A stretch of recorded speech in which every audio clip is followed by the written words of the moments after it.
listening to the Daily Yogi podcast. Every weekday, I'll share timeless yogi wisdom in bite-sized relatable lessons you can apply immediately to help you expand your perspective on life.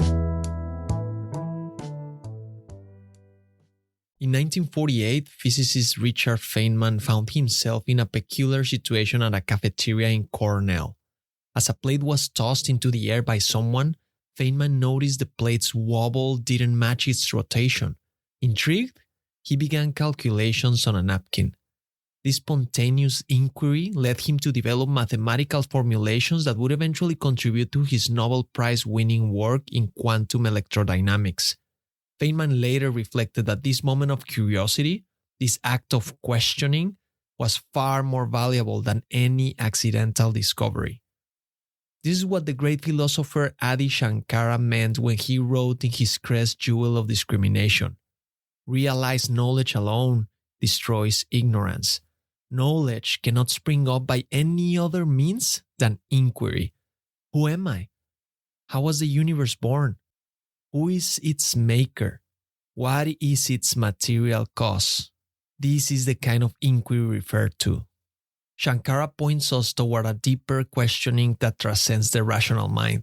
Unlike Feynman's fundamental scientific inquiry, the intellect excels at dissecting a spinning plate's motion or mapping the human genome, but stumbles when confronted with fundamental questions of existence. Science excels at describing how things work, but it cannot resolve why they exist or what gives them meaning. Modern neuroscience may map neural correlates of consciousness, but it cannot explain what consciousness itself is or why we experience subjective awareness.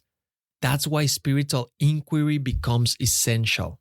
Because unlike intellectual investigation, which observes phenomena from the outside, spiritual inquiry turns inward. It goes deeper. It questions the very nature of the questioner. The mind falls silent. Who am I?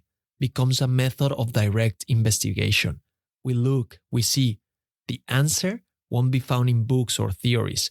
It will be found in the space between thoughts.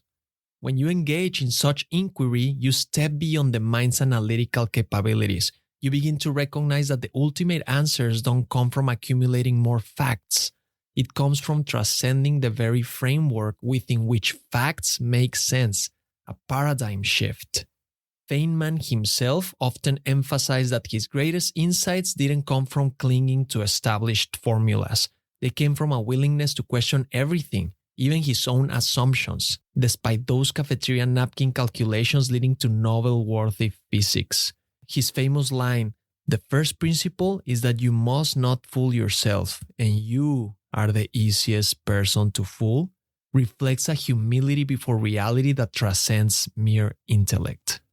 Like the spiritual seeker, Feynman knew that true understanding requires you to move beyond what you think you know, not by clinging to certainties, not by sheltering behind equations, but by allowing both the plate and your preconceptions to spin freely. You must question not only the world before you, but the very lens through which you see it. Thank you for listening. If you found value in today's episode, rate the show or share with a friend. And remember, take this reflection into the silence, and I'll see you next time.